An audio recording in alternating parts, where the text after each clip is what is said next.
നമസ്കാരം. വാർത്താമഴയിലേക്ക് എല്ലാ പ്രേക്ഷകർക്കും സ്വാഗതം. മാനന്തവാടിയെ ഇന്നലെ മണിക്കൂറുകളോളം മുൾമുനയിൽ നിർത്തിയ തണ്ണീർക്കൊമ്പൻ ചെരിഞ്ഞത് ഈ വാർത്താ ദിനത്തിലെ പ്രധാനപ്പെട്ട വാർത്തകളിലൊന്നായി. 15 മണിക്കൂർ നീണ്ട ദൗത്യത്തിനൊടുവിൽ മയക്കുവെടിവെച്ച് കർണാടകയിലെത്തിച്ച ആന ബന്ദിപ്പൂരിലെ രാമപുര ക്യാമ്പിൽ വെച്ചാണ് ചെരിഞ്ഞത്. മരണം ഹൃദയാഘാതവും ശ്വാസകോശ അണുബാധയും മൂലം എന്നാണ് പോസ്റ്റ്മോർട്ടം റിപ്പോർട്ട്. ആനയുടെ ശരീരത്തിൽ 1 മാസത്തിലേറെ പഴക്കമുള്ള ആഴത്തിലുള്ള മുറിവുകളുണ്ടായിരുന്നു. അതേസമയം ആന ചെരിഞ്ഞതിനെക്കുറിച്ച് അന്വേഷിക്കാൻ സർക്കാർ പ്രത്യേക സമിതി രൂപീകരിച്ചിട്ടുണ്ട്. കാണാം ഇന്നത്തെ ലീഡ് സ്റ്റോറി.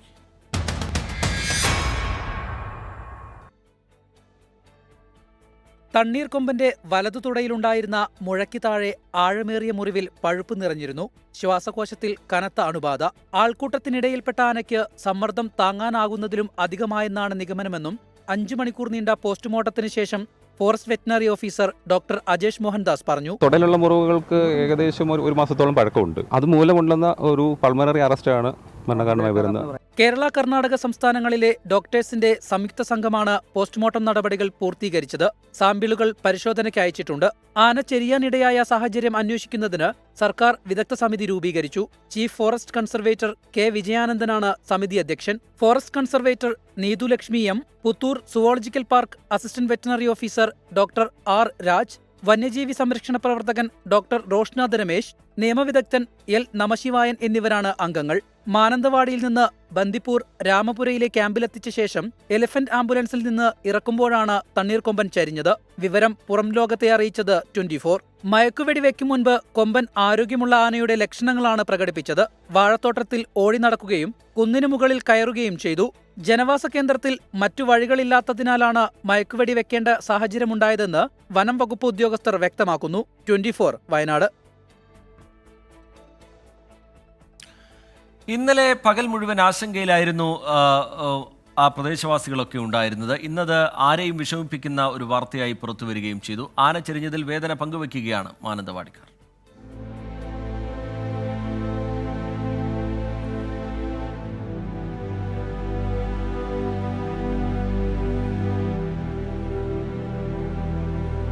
തണ്ണീർക്കൊമ്പൻ സുരക്ഷിതനായിരിക്കുമെന്നാണ് എല്ലാവരും കരുതിയത്. പ്രതീക്ഷകൾക്ക് വിരാമമിട്ടാണ് ഒടുവിൽ ദുരന്ത വാർത്ത എത്തിയത്. അയ്യോ, അതൊരു ഭയങ്കര സങ്കടമായിപ്പോയി അറിഞ്ഞപ്പോൾ മുതൽ.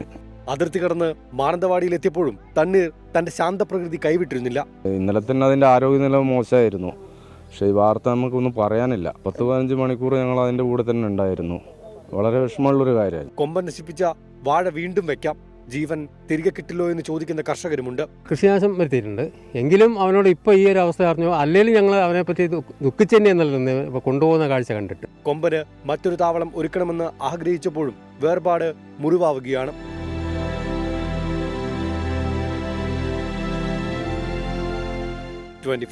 വയനാട്. അതിരപ്പള്ളി പ്ലാന്റേഷനിൽ കാട്ടാന ചെരിഞ്ഞ നിലയിൽ. വെറ്റിലപ്പാറ 10-ാം ബ്ലോക്കിലാണ് 2 ദിവസം പഴക്കമുള്ള പിടിയാനയുടെ ജഡം കണ്ടെത്തിയത്. അതിരപ്പള്ളി വെറ്റിലപ്പാറ പ്ലാന്റേഷൻ മേഖലയിൽ 9-ാം ബ്ലോക്കിലാണ് ഇന്ന് രാവിലെ കാട്ടാനയുടെ ജഡം കണ്ടെത്തിയത്. കക്കയം ഭാഗത്ത് രാവിലെ ടാപ്പിങ്ങിനെത്തിയ തൊഴിലാളികളാണ് വിവരം വനം വകുപ്പിനെ അറിയിച്ചത്. 2 ദിവസം പഴക്കമുള്ള ജഡമാണെന്നാണ് പ്രാഥമിക നിഗമനം. പോസ്റ്റ്മോർട്ടം നടപടികൾക്ക് ശേഷം മാത്രമേ മരണകാരണം വ്യക്തമാകൂ. പ്രദേശത്ത് കുറച്ചു ദിവസങ്ങളായി നിലയുറപ്പിച്ചിട്ടുള്ള ആനക്കൂട്ടത്തിൽപ്പെട്ട ആനയാണ് ചെരിഞ്ഞതെന്നാണ് നിഗമനം. പ്രായാധിക്യം മൂലമാകാം ചെരിഞ്ഞതെന്നാണ് വനം വകുപ്പിന്റെ വിലയിരുത്തൽ. 24 തൃശൂർ. ബാലചന്ദ്രൻ ചുള്ളിക്കാടിന്റെ അതൃപ്തി.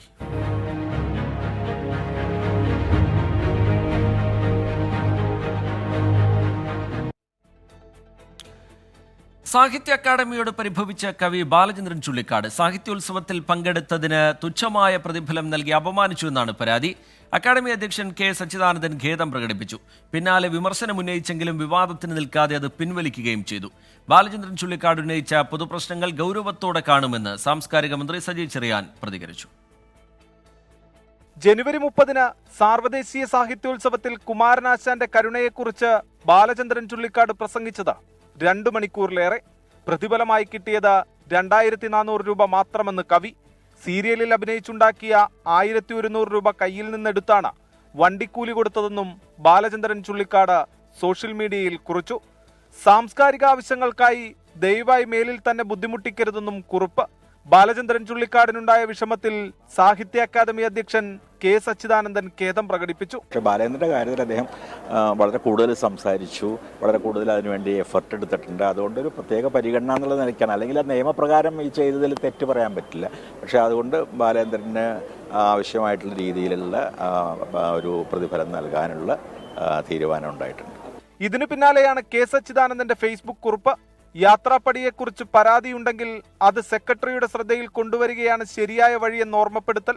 പൈസ വാങ്ങാതെ താൻ അനേകം പരിപാടിക്ക് പോയിട്ടുണ്ടെന്നും സച്ചിദാനന്ദൻ.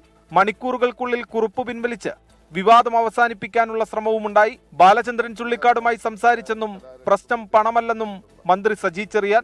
അത് അവിടുത്തെ ഓഫീസുമായി ബന്ധപ്പെട്ട് പറ്റിയൊരു പിഴവാണ്, അതിന് ഖേദം പ്രകടിപ്പിച്ചു. ആ വിഷയം അങ്ങനെ അവസാനിച്ചു. ബാലേന്ദ്രൻ സാറിനെ വിളിച്ചായിരുന്നു. സാഹിത്യകാരന്മാർക്ക് വേണ്ടത്ര ഒരു ബഹുമാനം മറ്റുള്ള കലാരംഗത്ത് പ്രവർത്തിക്കുന്നതനുസരിച്ചുള്ള ഒരു പരിഗണന ലഭിക്കുന്നില്ല എന്ന ഒരു തോന്നലിൽ നിന്നാണ് അദ്ദേഹം. അപ്പോൾ ഞാൻ അദ്ദേഹത്തോട് പറഞ്ഞു, ആ കാര്യം ഗവൺമെന്റിന്റെ മുമ്പിൽ ശ്രദ്ധയിൽപ്പെടുത്താം. സാഹിത്യോത്സവത്തിന് സർക്കാർ ആവശ്യമായ തുക നൽകിയിട്ടുണ്ടെന്നും മന്ത്രി വ്യക്തമാക്കി.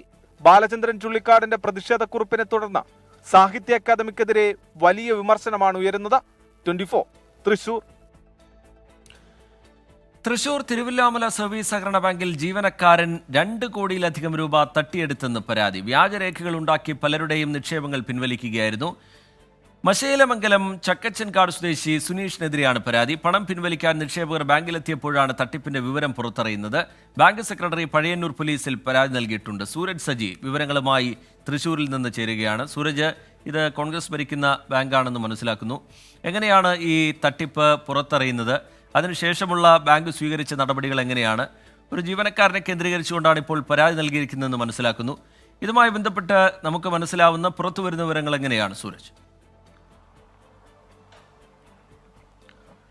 ഈ സംഭവം പുറത്തായത് ഈ ബാങ്കിൽ കൂടുതൽ പരാതിക്കാർ, അതായത് നിക്ഷേപം നൽകിയ ആളുകൾ ഈ നിക്ഷേപം പിൻവലിക്കാൻ വേണ്ടി എത്തിയതോടു കൂടിയാണ് ഇത്തരത്തിലൊരു വലിയ തട്ടിപ്പ് നടന്നു എന്ന വിവരം ബാങ്ക് അധികൃതർ പോലും അറിയുന്നത്. 2 കോടിയിലധികം രൂപ, അതായത് നമുക്ക് ലഭിക്കുന്ന വിവരപ്രകാരം 2.5 കോടിയിലധികം രൂപയുടെ തട്ടിപ്പ് നടന്നു എന്നതാണ് നമുക്ക് തന്നെ പ്രാഥമികമായി ലഭിക്കുന്ന വിവരം. അതിലും ഉയർന്നേക്കും എന്നുള്ളതാണ് കണക്കുകൾ വ്യക്തമാക്കുന്നത്. കാരണം പോലീസ് ഇതുവരെയും കേസെടുത്തിട്ടില്ല. അല്പസമയത്തിനകം ഈ പഴയന്നൂർ പോലീസ് കേസെടുക്കും എന്ന വിവരമാണ് നമുക്ക് ലഭിക്കുന്നത്. ഇങ്ങനെയാണ് സംഭവം നടക്കുന്നത്. അതായത് കോൺഗ്രസ് ഭരിക്കുന്ന ഈ സഹകരണ ബാങ്കാണ് ചേലക്കര തിരുവില്ലാമലയിലുള്ളത്. ആ ബാങ്കിലാണ് ഹെഡ് ക്ലർക്കായിട്ടുള്ള ഈ മലേശമംഗലം സ്വദേശി സുനീഷിന്റെ നേതൃത്വത്തിൽ സുനീഷ് ഒരു തട്ടിപ്പ് നടത്തുന്നു. അതായത് 16ലധികം ആളുകളിൽ നിന്ന് ഈ ബാങ്കിലേക്ക് നിക്ഷേപം സ്വീകരിക്കുന്നു. അവരുടെ പേരിൽ വ്യാജരേഖയുണ്ടാക്കിക്കൊണ്ടാണ് ഈ 2.5 കോടിയോളം രൂപ ഇദ്ദേഹം തട്ടുന്നത്. ഇവരുടെ ഈ ഒപ്പടക്കം വ്യാജമായി നിർമ്മിക്കുന്നു. അതേ തുടർന്ന് നിർമ്മിച്ച രേഖകളെല്ലാം ഉൾപ്പെടുത്തിക്കൊണ്ട് അവരുടെ പേരിൽ തന്നെ ഈ വ്യാജരേഖകൾ ഉപയോഗിച്ചുകൊണ്ട് ഇവിടെ നിന്ന് നിക്ഷേപം പിൻവലിക്കുന്നു. അങ്ങനെ 16ഓളം പേരിൽ 15ലധികം ആളുകളുടെ പേരിൽ നിക്ഷേപം പിൻവലിച്ചാണ് ഈ 2.5 കോടിയോളം രൂപ തട്ടിയത്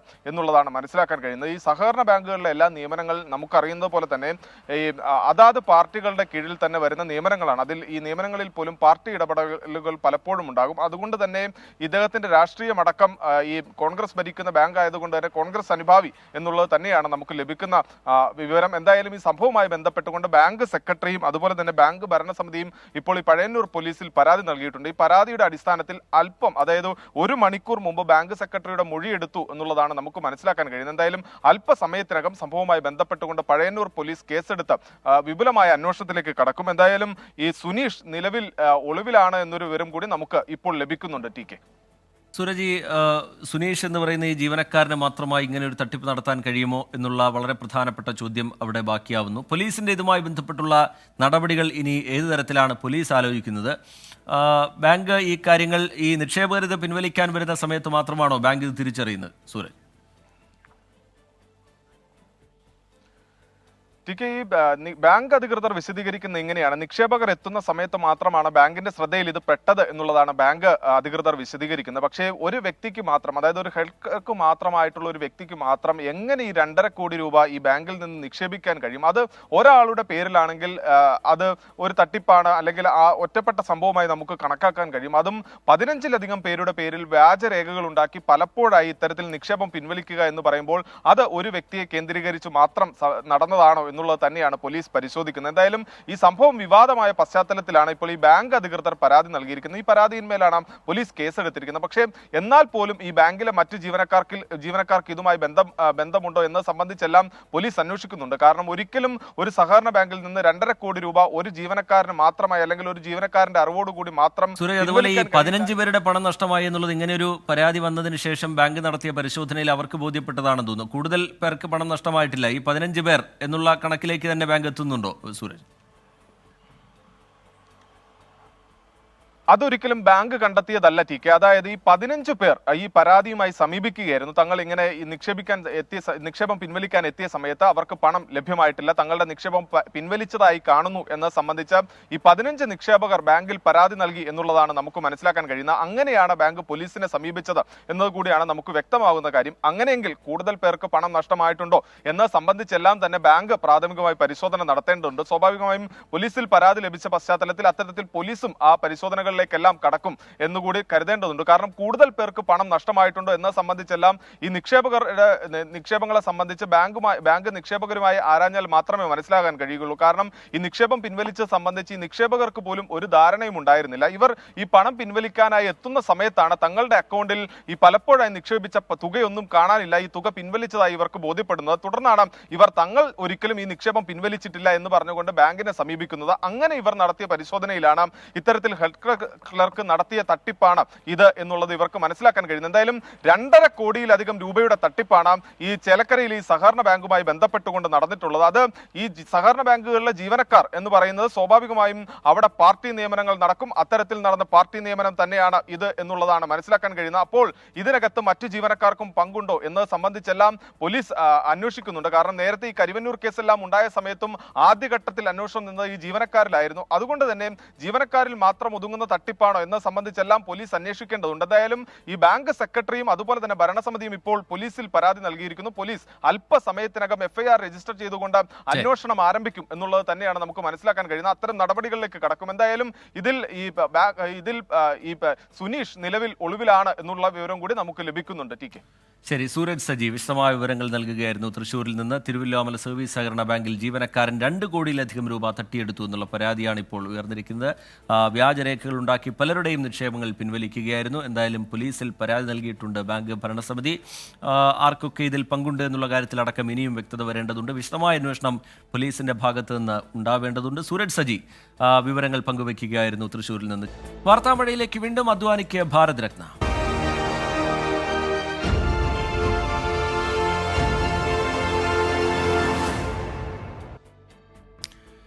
മുതിർന്ന BJP നേതാവ് LK അഡ്വാനിക്ക് രാജ്യത്തിന്റെ പരമോന്നത ബഹുമതിയായ ഭാരത് രത്ന. പ്രധാനമന്ത്രി നരേന്ദ്രമോദിയാണ് LK അഡ്വാനിക്ക് ഭാരത് രത്ന നൽകാനുള്ള തീരുമാനം പ്രഖ്യാപിച്ചത്.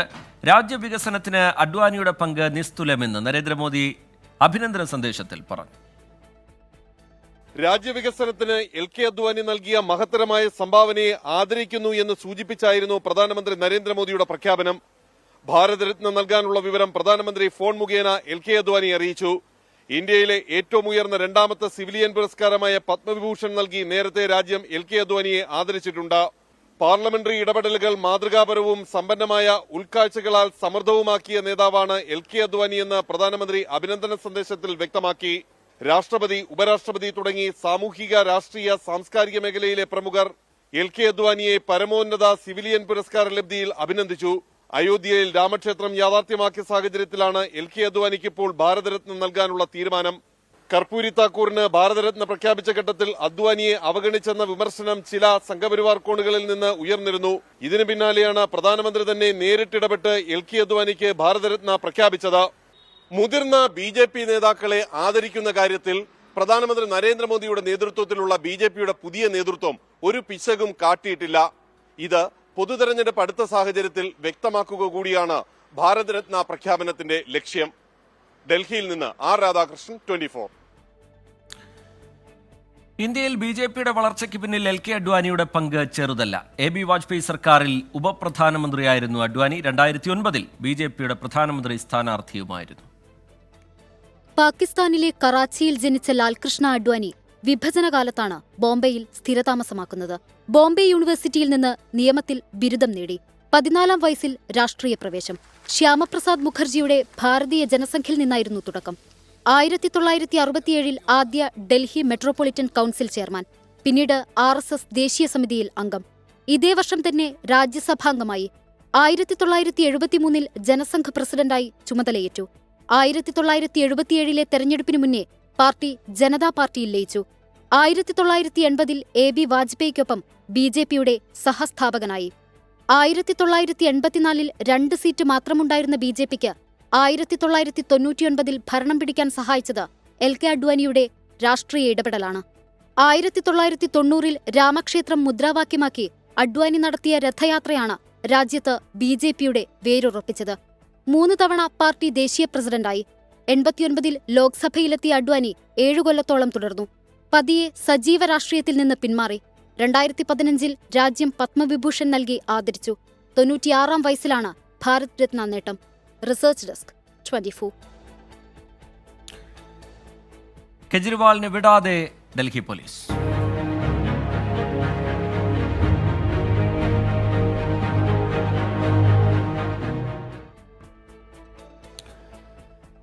മദ്യനയ അഴിമതി കേസിൽ ഡൽഹി മുഖ്യമന്ത്രി അരവിന്ദ് കെജ്രിവാളിനെതിരെ എൻഫോഴ്സ്മെന്റ് ഡയറക്ടറേറ്റ് കോടതിയെ സമീപിച്ചു. സമൻസുകൾ തുടർച്ചയായി അവഗണിക്കുന്നതിനെതിരെയാണ് നടപടി. ആം ആദ്മി MLA-മാരെ BJP വിലയ്ക്ക് വാങ്ങാൻ ശ്രമിച്ചു എന്ന ആരോപണത്തിൽ ഡൽഹി ക്രൈംബ്രാഞ്ചും അരവിന്ദ് കെജ്രിവാളിന് പിന്നാലെയുണ്ട്.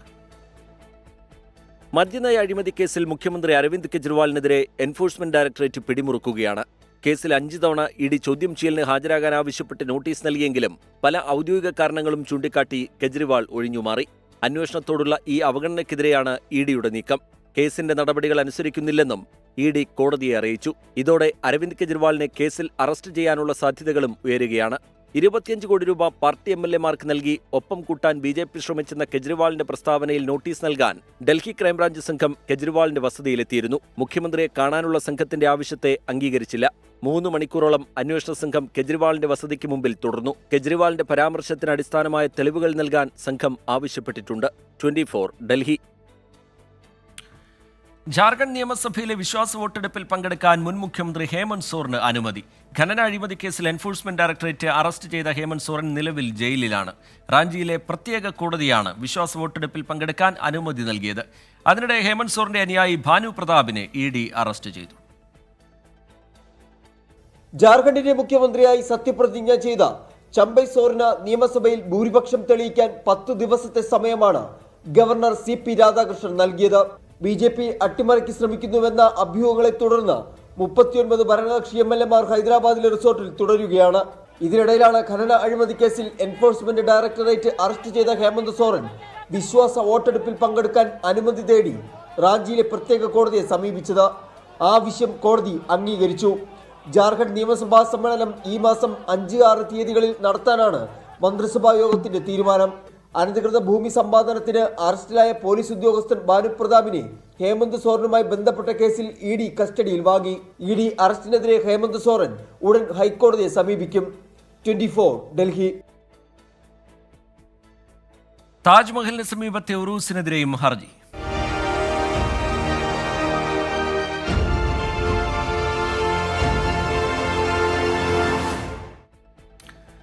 താജ്മഹലിലെ ഉറൂസ് ആഘോഷം വിലക്കണമെന്നാവശ്യപ്പെട്ട് ഹിന്ദു മഹാസഭയുടെ ഹർജി. ഫെബ്രുവരി 6-നും 8-നും ഇടയിൽ നടക്കുന്ന ഉറൂസ് വിലക്കണം എന്നാണ് ആഗ്ര കോടതിയിൽ നൽകിയ ഹർജിയിലെ ആവശ്യം. താജ്മഹൽ മുമ്പ് ശിവക്ഷേത്രമായിരുന്നുവെന്ന ഹിന്ദു ജാഗരൺ മഞ്ച് അവകാശവാദം തെറ്റാണെന്ന് കഴിഞ്ഞ ദിവസം പുരാവസ്തു ഗവേഷണ വകുപ്പ് കോടതിയെ അറിയിച്ചിരുന്നു. അതേസമയം ഗ്യാൻവാബി മസ്ജിദിലെ അറയിൽ തുടർച്ചയായ 3-ാം ദിവസവും പൂജ നടന്നു. മുഗൾ ബ്രിട്ടീഷ് ഭരണകാലത്ത് ഉറൂസ് ആഘോഷത്തിന് അനുമതി നൽകിയിരുന്നില്ലെന്നാണ് ഹിന്ദുസേനയുടെ വാദം. ഇക്കാര്യത്തിലെ വിവരാവകാശ രേഖയും ഹർജിക്കൊപ്പം സമർപ്പിച്ചിട്ടുണ്ട്. ഹിന്ദു മഹാസഭയുടെ ജില്ലാ പ്രസിഡന്റ് സൗരഭ് ശർമ്മയാണ് ഹർജിക്കാരൻ. ഉറൂസിന് താജ്മഹലിൽ സൗജന്യ പ്രവേശനം നൽകുന്നതിനെയും ഹർജി എതിർക്കുന്നു. ഹർജി മാർച്ച് 4-ന് ആഗ്ര കോടതി പരിഗണിക്കും. ലോകാത്ഭുതങ്ങളിൽ ഒന്നായ താജ്മഹൽ ശിവക്ഷേത്രമായിരുന്നു എന്നാണ് ഹിന്ദു ജാഗരൺ മഞ്ച് നേരത്തെ അവകാശപ്പെട്ടിരുന്നത്. ഇക്കാര്യത്തിൽ പുരാവസ്തു വകുപ്പ് കഴിഞ്ഞ ദിവസം താജ്മഹൽ ക്ഷേത്രമല്ലായിരുന്നു എന്ന സത്യവാങ്മൂലം സമർപ്പിച്ചിരുന്നു. ഗ്യാൻവാബിയിലെ അറയിൽ തുടർച്ചയായ 3-ാം ദിവസവും പൂജാ ചടങ്ങുകൾ തുടരുകയാണ്. കനത്ത സുരക്ഷയിലായിരുന്നു ഇന്ന് പുലർച്ചത്തെ ഉഷപൂജ. അതേസമയം വിഷയത്തിൽ മുസ്ലിം വ്യക്തി ബോർഡ് രാഷ്ട്രപതിയെ കാണും. ആരാധനാലയങ്ങൾ സംരക്ഷിക്കാനുള്ള നിയമം അട്ടിമറിക്കുന്നുവെന്ന നിവേദനമാകും മുസ്ലിം വ്യക്തി നിയമ ബോർഡ് രാഷ്ട്രപതിക്ക് നൽകുക. ആർ രാധാകൃഷ്ണൻ, 24 ഡൽഹി. ഗാന്ധിജിയെ വെടിവെച്ചു കൊന്ന നാഥുറാം ഗോഡ്സെ അനുകൂലിച്ച കോഴിക്കോട് NIT പ്രൊഫസർ ഷൈജ ആണ്ടവനെതിരെ പോലീസ് കേസെടുത്തു. SFIയുടെ പരാതിയിലാണ് നടപടി. അയോധ്യ രാമക്ഷേത്ര പ്രതിഷ്ഠാ ദിനത്തിൽ ക്യാമ്പസിലുണ്ടായ സംഘർഷത്തിൽ വിദ്യാർത്ഥികൾക്കെതിരെയും പോലീസ് കേസെടുത്തു. മഹാത്മാഗാന്ധി രക്തസാക്ഷിത്വ ദിനത്തിൽ അഡ്വക്കേറ്റ് കൃഷ്ണരാജ് പങ്കുവച്ച ഫേസ്ബുക്ക് കുറിപ്പിന് താഴെ ഗോഡ്സെ ഇന്ത്യയെ രക്ഷിച്ചതിൽ അഭിമാനമുണ്ടെന്നാണ് പ്രൊഫസർ ഷൈജ ആണ്ടവൻ കുറിച്ചത്. SFI കുന്നമംഗലം പോലീസിന് നൽകിയ പരാതിയിൽ കലാപാഹ്വാനത്തിനാണ് കേസെടുത്തത്. ഷൈജ ആണ്ടവനെതിരെ ശക്തമായ നടപടി വേണമെന്നാവശ്യപ്പെട്ട് MK രാഘവൻ MP NIT ഡയറക്ടർക്ക് കത്ത് നൽകി. അധ്യാപികയെ പുറത്താക്കണമെന്ന് DYFIയും ആവശ്യപ്പെട്ടു. SFI കോഴിക്കോട് സിറ്റി പോലീസ് കമ്മീഷണർക്കും KSU, MSF എന്നീ വിദ്യാർത്ഥി സംഘടനകൾ വിവിധ പോലീസ് സ്റ്റേഷനുകളിലും പരാതി നൽകിയിട്ടുണ്ട്. വിവാദത്തിൽ അധ്യാപിക പ്രതികരിച്ചിട്ടില്ല. അയോധ്യ പ്രാണപ്രതിഷ്ഠാ ദിനത്തിൽ ക്യാമ്പസിൽ നടന്ന സംഘർഷത്തിൽ ശിവപാണ്ഡെ എന്ന വിദ്യാർത്ഥിക്കും കണ്ടാലറിയാവുന്ന 10 പേർക്കുമെതിരെ പോലീസ് കേസെടുത്തു. തടഞ്ഞുവെച്ച് ഭീഷണിപ്പെടുത്തൽ, മാരകമായി പരിക്കേൽപ്പിക്കൽ എന്നീ കുറ്റങ്ങൾ ചുമത്തിയാണ് കേസെടുത്തത്. 2ാം വർഷ വിദ്യാർത്ഥി കൈലാഷ് നൽകിയ പരാതിയിലാണ് നടപടി. 24 കോഴിക്കോട്. Kozhikode awake youth for nation പരിപാടിക്കിടെ സദസ്സിനോട് ക്ഷോഭിച്ച് കേന്ദ്രമന്ത്രി മീനാക്ഷി ലേഖി. ഭാരത് മാതാ മുദ്രാവാക്യം സദസ്സ് ഏറ്റുവിളിക്കാത്തതാണ് മന്ത്രിയെ പ്രകോപിപ്പിച്ചത്. കോഴിക്കോട് കണ്ടംകുളം ജൂബിലി ഹാളിൽ സംഘടിപ്പിച്ച യൂത്ത് കോൺക്ലേവിന്റെ അവസാന ദിനമായ ഇന്ന് ഉദ്ഘാടനത്തിനായി എത്തിയതായിരുന്നു കേന്ദ്ര വിദേശകാര്യ സഹമന്ത്രി മീനാക്ഷി ലേഖി. ഉദ്ഘാടന പ്രസംഗത്തിനു ശേഷം സദസ്സിനോട് ഭാരത് മാതാ കി ജയ് മുദ്രാവാക്യം ഏറ്റുവിളിക്കാൻ മന്ത്രി ആവശ്യപ്പെട്ടു. എന്നാൽ പലരും അതിന് തയ്യാറായില്ല. ഇതാണ് മന്ത്രിയെ ചൊടിപ്പിച്ചത്. ഭാരത് മാതാ കി, ഭാരത് മാതാ കി. I'm going to ask you a straight question. Bharat is not your mother, or is this? Why this attitude? ഭാരതത്തെ അമ്മയായി കാണാത്തവർക്ക് ഇവിടം വിട്ടു പോകാമെന്നും മന്ത്രി. ഭാരത് മാതാ കി. This woman is still standing like this. I think you can leave the house. രാജ്യത്തെക്കുറിച്ചോർത്ത് അഭിമാനിക്കാൻ ചിലർക്ക് മടിയാണെന്നും മീനാക്ഷി ലേഖി വിമർശിച്ചു. നെഹ്റു യുവകേന്ദ്രയുമായി സഹകരിച്ച് national youth day celebration committee, Khelo Bharat, Tapasya എന്നീ സംഘടനകളാണ് പരിപാടി സംഘടിപ്പിച്ചത്. 24 കോഴിക്കോട്. സംസ്ഥാന ബജറ്റ് മറ്റന്നാൾ ധനമന്ത്രി KN ബാലഗോപാൽ അവതരിപ്പിക്കും. തൈക്കാട് ഗസ്റ്റ് ഹൌസിൽ ധനമന്ത്രി സംസ്ഥാന ബജറ്റിന്റെ അവസാനവട്ട മിനുക്കുപണികളിലാണ്. ജനങ്ങൾക്ക് വലിയ ബാധ്യതയുണ്ടാകാതെ ശ്രദ്ധിക്കുമെന്നും നികുതി വളർച്ചയ്ക്കുള്ള വഴികൾ ബജറ്റിൽ ഉണ്ടാകുമെന്നും ധനമന്ത്രി KN ബാലഗോപാൽ പറഞ്ഞു. കേന്ദ്രവിഹിതത്തിൽ കുറവുണ്ടാകുന്ന സാഹചര്യത്തിൽ അധിക വിഭവ സമാഹരണത്തിന് ലക്ഷ്യമിടുന്ന ബജറ്റാകും ധനമന്ത്രി KN ബാലഗോപാൽ മറ്റന്നാൾ നിയമസഭയിൽ അവതരിപ്പിക്കുക. നിലവിലുള്ള ക്ഷേമ പദ്ധതികൾ തുടരും. നികുതി ചോർച്ച ഒഴിവാക്കാനും നികുതി വരുമാനം വർദ്ധിപ്പിക്കാനുമുള്ള മാർഗങ്ങൾ ബജറ്റിലുണ്ടാകും. റിയൽ എസ്റ്റേറ്റ് മേഖലയിലെ മാന്ദ്യം നേരിടാനുള്ള പദ്ധതികൾക്കും ബജറ്റിൽ മുൻതൂക്കം ലഭിക്കുമെന്നാണ് സൂചന. ജനങ്ങളിലേക്ക് കൂടുതൽ പണം എത്തിക്കാനായി സ്വകാര്യ നിക്ഷേപം ആകർഷിക്കാനുള്ള നടപടികളും പ്രതീക്ഷിക്കുന്നു. ഭൂനികുതിയിൽ വർധനയുണ്ടാകുമെന്നും സൂചനയുണ്ട്. ജനങ്ങൾക്ക് ഇഷ്ടപ്പെടുന്ന രീതിയിലുള്ളതാകും ബജറ്റെന്ന് ധനമന്ത്രി KN ബാലഗോപാൽ. ജനങ്ങൾക്ക് ഇഷ്ടപ്പെട്ട, കേരളത്തെ കൂടുതൽ മുന്നോട്ട് കൊണ്ടുപോകാൻ പറ്റുന്ന, കേരളത്തിലെ ഈ നേട്ടങ്ങൾ ഇന്ത്യയിലെ മറ്റെല്ലാ സ്റ്റേറ്റിൽ നിന്നും വ്യത്യസ്തമായ ധാരാളം നല്ല കാര്യങ്ങൾ നമുക്കെല്ലാം ഉണ്ട്. അത് ഗവൺമെൻറ്റിൻ്റെ മാത്രമല്ല, കേരളത്തിൻ്റെയാണ്. അത് സംരക്ഷിക്കാൻ പറ്റുന്ന ബഡ്ജറ്റായിരിക്കും. അതിനനുസരിച്ചുള്ള കാര്യങ്ങളാണ് എടുക്കുന്നത്. ക്ഷേമ പെൻഷൻ വർദ്ധിപ്പിക്കുമെന്ന പ്രകടന പത്രികയിൽ പറഞ്ഞിരുന്നെങ്കിലും ഇത്തവണ അതുണ്ടാകില്ല. സർക്കാർ ജീവനക്കാർക്ക് 2 ഗഡു ക്ഷാമബത്ത അനുവദിച്ചേക്കും. സർക്കാർ സേവനങ്ങൾക്ക് ഫീസ് ഏർപ്പെടുത്തുന്നതും ആലോചനയിലുണ്ട്. എന്നാൽ ഇത് ബജറ്റിന് ശേഷം പ്രത്യേക ഉത്തരവിലൂടെ മതിയെന്ന അഭിപ്രായവും നിലവിലുണ്ട്. തൈക്കാട് ഗസ്റ്റ് ഹൌസിലാണ് ധനമന്ത്രി ബാലഗോപാൽ ബജറ്റ് തയ്യാറാക്കുന്നത്. ഉദ്യോഗസ്ഥരുമായുള്ള ചർച്ചകളും ഇതിനിടയിൽ തുടരുന്നു. പ്രതിസന്ധി മറികടക്കാൻ ബജറ്റിൽ മാന്ത്രിക വഴി ഉണ്ടാകുമെന്നാണ് ധനമന്ത്രി വ്യക്തമാക്കുന്നത്. 24 തിരുവനന്തപുരം. വിദ്യാർത്ഥികൾക്കുള്ള പോസ്റ്റ് മെട്രിക് സ്കോളർഷിപ്പിന് തുക അനുവദിച്ച് സർക്കാർ 67.87 കോടി രൂപ അനുവദിച്ചുവെന്ന് ധനമന്ത്രി KN ബാലഗോപാൽ അറിയിച്ചു. സ്കോളർഷിപ്പ് ലഭിക്കാതായതോടെ വിദ്യാർത്ഥികൾ ദുരിതത്തിലായ വാർത്ത 24 പുറത്തുവിട്ടതിന് പിന്നാലെയാണ് നടപടി. SC/ST വിദ്യാർത്ഥികളുടെ ഉന്നത പഠനത്തിനുള്ള ഏകാശ്രയമായ സർക്കാരിന്റെ സാമ്പത്തിക സഹായം മുടങ്ങിയതോടെ നിരവധി വിദ്യാർത്ഥികൾ ദുരിതത്തിലായിരുന്നു. പണമില്ലാത്തതിനാൽ പഠനം പകുതി വഴിയിൽ ഉപേക്ഷിച്ചു പോയവരുമുണ്ട്. വിദ്യാർത്ഥികളുടെ ദുരിതം 24 വാർത്തയാക്കി. ഗവൺമെന്റ് ഇതുവരെ എനിക്ക് 3000 രൂപ എന്ന് പറഞ്ഞ് ഇതുവരെ എൻ്റെ അക്കൗണ്ടിലേക്ക് ഇട്ടിട്ടില്ല. പഠനം മുടങ്ങി വീട്ടിലിരിക്കുന്ന ഒരവസ്ഥയാണ് ഇപ്പോൾ. പഠന സമയം കഴിഞ്ഞിട്ട് ഫുഡ് സെർവ് ചെയ്യാനൊക്കെ പോയ ഫീസ് കളക്ട് ചെയ്തൊക്കെയാണ് മോൻ്റെ മെസ് ഫീസ് അടയ്ക്കുന്നത്. 24 വാർത്തയ്ക്ക് പിന്നാലെ സർക്കാരിന്റെ ഇടപെടൽ. വിദ്യാർത്ഥികൾക്കുള്ള പോസ്റ്റ് മെട്രിക് സ്കോളർഷിപ്പ് വിതരണത്തിന് 67.87 കോടി രൂപ സർക്കാർ അനുവദിച്ചു. പട്ടികജാതി വിഭാഗത്തിൽ 15.76 കോടി രൂപയും പിന്നോക്ക വിഭാഗത്തിൽ 43.33 കോടി രൂപയും സാമ്പത്തികമായി പിന്നോക്കം നിൽക്കുന്നവരുടെ വിഭാഗത്തിൽ 8.78 കോടി രൂപയുമാണ് അനുവദിച്ചത്. വിനീത VG 24 കൊച്ചി. പാക് മുൻ പ്രധാനമന്ത്രി ഇമ്രാൻഖാനും ഭാര്യയ്ക്കും 7 വർഷം തടവ്. 2018 ഇസ്ലാമിക നിയമം ലംഘിച്ച് വിവാഹിതരായി എന്നാണ് കേസ്. വ്യാഴാഴ്ച പൊതുതെരഞ്ഞെടുപ്പ് നടക്കാനിരിക്കെയാണ് വീണ്ടും ശിക്ഷ വിധിച്ചിരിക്കുന്നത്. ഒരാഴ്ചക്കിടെ 3ാമത്തെ ശിക്ഷയാണിത്. 10 വർഷത്തേക്ക് തെരഞ്ഞെടുപ്പിൽ മത്സരിക്കുന്നതിനും വിലക്കുണ്ട്. അന്വേഷണ ഉദ്യോഗസ്ഥന്റെ സസ്പെൻഷൻ ആവശ്യപ്പെട്ടിട്ടില്ലെന്ന് വണ്ടിപ്പെരിയാർ കുട്ടിയുടെ കുടുംബം. ആ റിപ്പോർട്ടിലേക്ക്.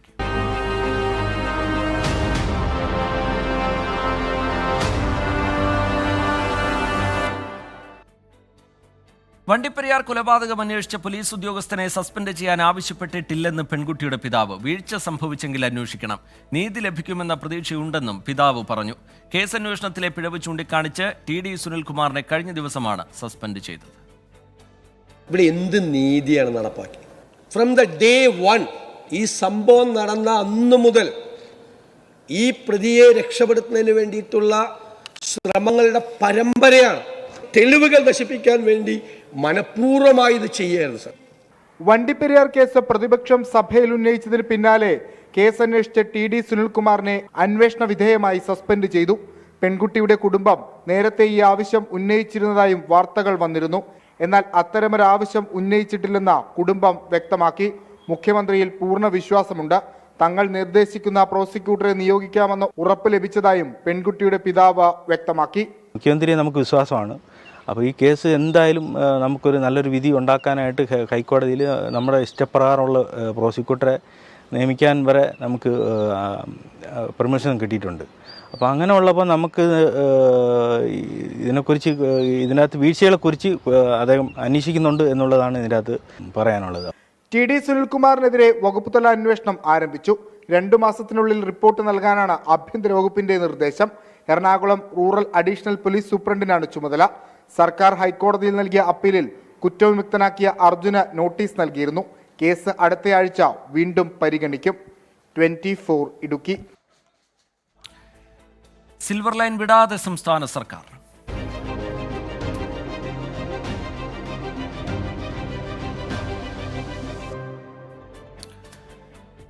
സിൽവർ ലൈൻ പദ്ധതി ഉപേക്ഷിച്ചിട്ടില്ലെന്ന് സംസ്ഥാന സർക്കാർ. കേരളത്തിന് താൽപ്പര്യമില്ലെന്ന റെയിൽവേ മന്ത്രിയുടെ പരാമർശം ഞെട്ടിപ്പിക്കുന്നതാണെന്ന് സർക്കാരിന്റെ ഡൽഹിയിലെ പ്രത്യേക പ്രതിനിധി KV തോമസ് പറഞ്ഞു.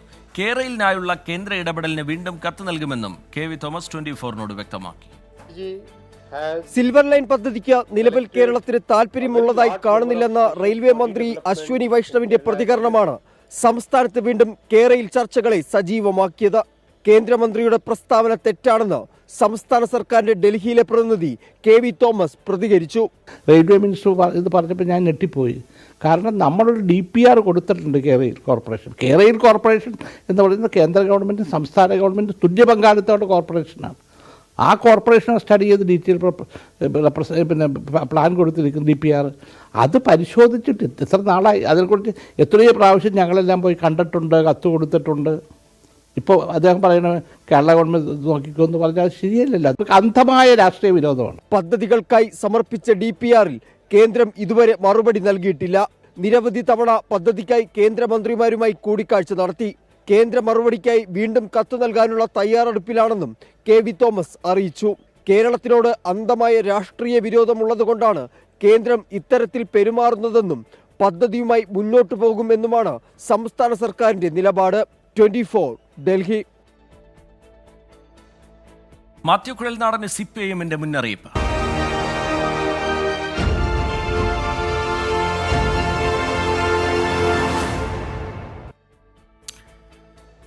കയ്യേറ്റ വിഷയത്തിൽ മാത്യു കുഴൽനാടൻ MLAക്ക് മുന്നറിയിപ്പുമായി CPIM ഇടുക്കി ജില്ലാ നേതൃത്വം. ചിന്നക്കനാലിലെ കയ്യേറ്റ ഭൂമി തിരികെ നൽകിയില്ലെങ്കിൽ ജനങ്ങളെ അണിനിരത്തി തിരിച്ചുപിടിക്കുമെന്ന് CPIM ജില്ലാ സെക്രട്ടറി CV വർഗീസ് പറഞ്ഞു. ചിന്നക്കനാലിൽ 50 സെന്റ് ഭൂമി മാത്യു കുഴൽനാടൻ കയ്യേറിയെന്നാണ് റവന്യൂ വകുപ്പിന്റെ കണ്ടെത്തൽ. സർക്കാർ ഭൂമി തിരിച്ചുപിടിക്കാനുള്ള നടപടികളും ആരംഭിച്ചു. ഇതിനിടയിലാണ് CPIMന്റെ മുന്നറിയിപ്പ്. മാന്യതയുള്ള നേതാവാണെങ്കിൽ കയ്യേറിയ ഭൂമി ഭൂരഹിതർക്ക് വിട്ടു നൽകണമെന്ന ഇടുക്കി ജില്ലാ സെക്രട്ടറി CV വർഗീസ്. ഇല്ലെങ്കിൽ ശക്തമായ പ്രതിഷേധം നേരിടേണ്ടി വരുമെന്നും മുന്നറിയിപ്പ്. ആ ഭൂമി സർക്കാർ ഏറ്റെടുത്ത് ഭൂരഹിതരായ ആളുകൾക്ക് കൊടുക്കണം. ഞങ്ങൾ ആലോചിച്ച് ബഹുജനങ്ങളെ അണിനിരത്തി മാർച്ച് നടത്തും. സർക്കാരിലേക്ക് പിടിച്ചെടുത്തിരിക്കുന്ന ഭൂമി തിരിച്ച് വിടുന്നില്ല എങ്കിൽ ആ ഭൂമി ജനങ്ങളെ ആ ഭൂമിയിലേക്ക് പ്രവേശിപ്പിച്ചുകൊണ്ട് സർക്കാരിൻ്റെ ഭൂമി പിടിച്ചെടുക്കുന്നതിനെ സംബന്ധിച്ച് ആരോഗ്യം സർക്കാരിനെ കാണിച്ചു കൊടുക്കും. സർക്കാർ അധിക ഭൂമി ഏറ്റെടുക്കുന്നതിന്റെ ഭാഗമായി കഴിഞ്ഞ ദിവസം മാത്യു കുഴൽനാടന് നോട്ടീസ് നൽകിയിരുന്നു. ഈ മാസം 8-ന് ഹാജരാകാനാണ് നിർദ്ദേശം. വിഷയത്തിൽ വിജിലൻസിന്റെ പ്രാഥമിക അന്വേഷണം അവസാന ഘട്ടത്തിലാണ്. 24 ഇടുക്കി. ബാലചന്ദ്രൻ ചുള്ളിക്കാടിന് പിന്നാലെ സാഹിത്യ അക്കാദമിക്കെതിരെ ആരോപണവുമായി ശ്രീകുമാരൻ തമ്പിയും രംഗത്ത്. കേരള ഗാനം എഴുതി വാങ്ങിയ ശേഷം സ്വീകരിച്ചോ നിരാകരിച്ചോ എന്ന് അറിയിച്ചിട്ടില്ല എന്നാണ് വിമർശനം. ഫേസ്ബുക്ക് കുറിപ്പിലൂടെയാണ് ശ്രീകുമാരൻ തമ്പി ദുരനുഭവം പങ്കുവച്ചത്. എസ് ശ്യാംകുമാർ ചേരുന്നുണ്ട് വിവരങ്ങളുമായി കൊച്ചിയിൽ നിന്ന്. ശ്യാം, എന്താണ് ശ്രീകുമാരൻ തമ്പിയുടെ പരാതി? മന്ത്രി ഇതിൽ മറുപടി പറയണം എന്നൊക്കെ അദ്ദേഹം പറയുന്നുണ്ട്. എന്താണ് അതിന്റെ വിശദാംശങ്ങൾ? ശ്യാം. റിജിത്ത്, ബാലചന്ദ്രൻ ചുള്ളിക്കാടിനെ പോലെ ഒരു കവി വിമർശനം ഉന്നയിച്ചതിന് പിന്നാലെ പ്രശ്നങ്ങൾ തണുപ്പിക്കാൻ ശ്രമങ്ങൾ നടക്കുന്നുണ്ട്. അതിന് പിന്നാലെയാണ് കേരളം കണ്ട ഏറ്റവും മികച്ച കവികളിൽ ഒരാളായ ശ്രീകുമാരൻ തമ്പിയുടെ വിമർശനം വരുന്നത്. ചുള്ളിക്കാടിനുണ്ടായതിന് സമാനമായ അനുഭവം തനിക്ക് 2-3 മാസങ്ങൾക്ക് മുൻപ് ഉണ്ടായി എന്നാണ് ഫേസ്ബുക്ക് പോസ്റ്റിൽ അദ്ദേഹം വ്യക്തമാക്കിയിരിക്കുന്നത്. കേരള ഗാനം എഴുതണമെന്ന് ആവശ്യപ്പെട്ട് തന്നെ അക്കാദമി സെക്രട്ടറി സമീപിച്ചു. പിന്നീട് സച്ചിദാനന്ദൻ ഉൾപ്പെടെയുള്ള ആളുകൾ വീണ്ടും സമീപിച്ചു. അതിനുശേഷമാണ് അത് എഴുതാൻ തയ്യാറായത്. പിന്നീട് ഈ ഗാനം വാങ്ങിയെങ്കിലും അത് സ്വീകരിച്ചോ ഇല്ലയോ എന്ന് തന്നെയാണ് അറിയിച്ചില്ല. അതിനുശേഷം ചില ചാനലുകളിൽ പരസ്യം വന്നു, കേരള ഗാനത്തിന് വേണ്ടി അപേക്ഷ ക്ഷണിക്കുന്നുവെന്ന്. ഇതോടുകൂടിയാണ് തന്റെ ഗാനം നിരസിക്കപ്പെട്ടുവെന്ന് മനസ്സിലായത്. ഏതായാലും ഈ ഗാനം കേരളീയർ കേൾക്കാൻ വേണ്ടി തന്നെ താൻ ഈണം നൽകിയ ശേഷം യൂട്യൂബിൽ അപ്ലോഡ് ചെയ്യുമെന്നും അദ്ദേഹം വ്യക്തമാക്കിയിട്ടുണ്ട്. നേരത്തെ തന്നെ അക്കാദമിക്കെതിരായിട്ട് സാംസ്കാരിക സാഹിത്യ പ്രവർത്തകരെ ആദരിക്കുന്നില്ല എന്നുള്ള ഒരു വിമർശനം ഉയർന്നിരുന്നു. അതിന് പിന്നാലെയാണ് കേരളത്തിലെ ഏറ്റവും തലമുതിർന്ന കവികളിൽ ഒരാളായ ശ്രീകുമാരൻ തമ്പി തന്നെ ഫേസ്ബുക്കിലൂടെ ഈ ആരോപണം ഉന്നയിച്ചിരിക്കുന്നത്. അത് വലിയ രീതിയിൽ ഷെയർ ചെയ്യപ്പെടുകയും ചെയ്യുന്നുണ്ട്. ഏതായാലും സാംസ്കാരിക വകുപ്പ് മന്ത്രി ഈ നടപടിക്ക്, അക്കാദമിയുടെ ഈ നടപടിക്ക് മറുപടി നൽകണമെന്നാണ് അദ്ദേഹത്തിന്റെ ആവശ്യം ഫേസ്ബുക്ക് പോസ്റ്റിലൂടെ ഉന്നയിക്കപ്പെട്ടിരിക്കുന്നത്. ശരി, എസ് ശ്യാംകുമാർ കൊച്ചിയിൽ നിന്ന് വിവരങ്ങൾ പങ്കുവയ്ക്കുകയായിരുന്നു. ബാലചന്ദ്രൻ ചുള്ളിക്കാടിന് പിന്നാലെ സാഹിത്യ അക്കാദമിക്കെതിരെ ആരോപണവുമായി പരാതിയുമായി ശ്രീകുമാരൻ തമ്പിയും രംഗത്ത് വരികയാണ്. കേരള ഗാനം എഴുതി വാങ്ങിയ ശേഷം സ്വീകരിച്ചോ അത് നിരാകരിച്ചോ എന്നുള്ള കാര്യമൊന്നും അറിയിച്ചില്ല എന്നുള്ളതാണ് അദ്ദേഹത്തിന്റെ വിമർശനം. ഫേസ്ബുക്ക് കുറിപ്പിലൂടെയാണ് ശ്രീകുമാരൻ തമ്പി ഇത് വ്യക്തമാക്കുകയും ചെയ്യുന്നത്. ശ്യാംകുമാർ കൊച്ചിയിൽ നിന്ന് വിവരങ്ങൾ നൽകുകയായിരുന്നു. പള്ളികൾ പൊളിച്ചാൽ മുസ്ലിങ്ങൾ കലാപമുണ്ടാക്കുമെന്ന് ആരും പ്രതീക്ഷിക്കേണ്ടെന്ന് കാന്തപുരം AP അബൂബക്കർ മുസ്ലിയാർ. മുസ്ലിങ്ങൾ അങ്ങേയറ്റം ക്ഷമയുള്ളവരാണ് എന്നാണ് പ്രധാനമന്ത്രിയോട് പറയാനുള്ളത്. മുസ്ലിങ്ങളുടെ ന്യായമായ അവകാശങ്ങൾക്കൊപ്പം നിൽക്കാൻ മതേതര ജനാധിപത്യ വിശ്വാസികൾ തയ്യാറാകണമെന്നും കാന്തപുരം AP അബൂബക്കർ മുസ്ലിയാർ പറഞ്ഞു. വിവേകം നഷ്ടപ്പെടുത്തി ജനങ്ങളെ കുഴപ്പത്തിലേക്ക് വലിച്ചിടാം എന്നാണ് കരുതുന്നത്. ഇതാണ് നമുക്ക് പ്രധാനമന്ത്രിയോടും മറ്റുള്ള എല്ലാ മന്ത്രിമാരോടും പറയാനുള്ളത്. ഞങ്ങൾ അങ്ങേയറ്റം ക്ഷമയുള്ളവരാണ്. ക്ഷമിച്ചിട്ട് അതുകൊണ്ട് നമ്മൾ ഭീരുക്കളാണ് എന്നല്ല അതിൻ്റെ അർത്ഥം. നമ്മൾ ക്ഷമയുള്ളവരാണ്. നാട്ടിൽ കുഴപ്പമുണ്ടാക്കാൻ ഒരിക്കലും നാം അനുവദിക്കുകയില്ല. സുപ്രീം കോടതിക്കെതിരെ രൂക്ഷ വിമർശനവുമായി CPIM പൊളിറ്റ് ബ്യൂറോ അംഗം MA ബേബി. നരേന്ദ്രമോദിക്ക് പ്രയാസമുണ്ടാകാത്ത കേസുകളിൽ മാത്രമാണ് നിഷ്പക്ഷ വിധി ഉണ്ടാകുന്നത്. ഭരണഘടനയുടെ 370-ാം വകുപ്പ് റദ്ദാക്കിയത് അപമാനകരം. സുപ്രീം കോടതിയോട് നാണമില്ലേ എന്ന് ചോദിക്കേണ്ട അവസ്ഥയാണ്. വിമർശനത്തിന്റെ പേരിൽ കേസെടുത്താലും പ്രശ്നമില്ലെന്നും MA ബേബി പറഞ്ഞു. ലോകത്ത് ഏതു ഭരണഘടനയും അതിനകത്ത് മികവുകളും ഉണ്ടാവും, കുറവുകളും ഉണ്ടാവും, വ്യത്യസ്ത തോതിൽ. അപ്പോൾ ഇന്ത്യൻ ഭരണഘടനയ്ക്ക് കുറവുകളൊന്നും ഇല്ല എന്ന് നമുക്ക് പറയാൻ കഴിയില്ല.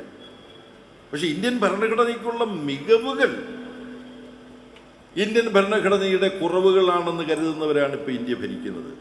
ഞാനൊരു സങ്കോചവുമില്ലാതെ വിമർശനം ഉന്നയിക്കുകയാണ് മോഡിയെയും അമിത്ഷായെയും സംബന്ധിച്ച്.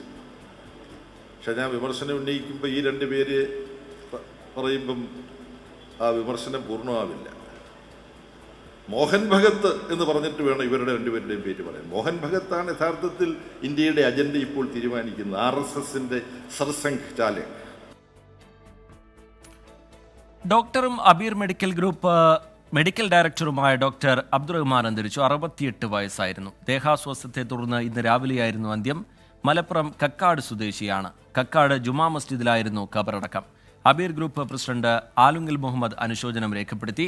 സൗദിയിൽ അബീർ മെഡിക്കൽ ഗ്രൂപ്പ് കെട്ടിപ്പടുക്കുന്നതിൽ പ്രധാനിയായിരുന്നു ഡോക്ടർ അബ്ദുറഹ്മാൻ എന്ന് ആലുങ്കൽ മുഹമ്മദ് അനുസ്മരിച്ചു.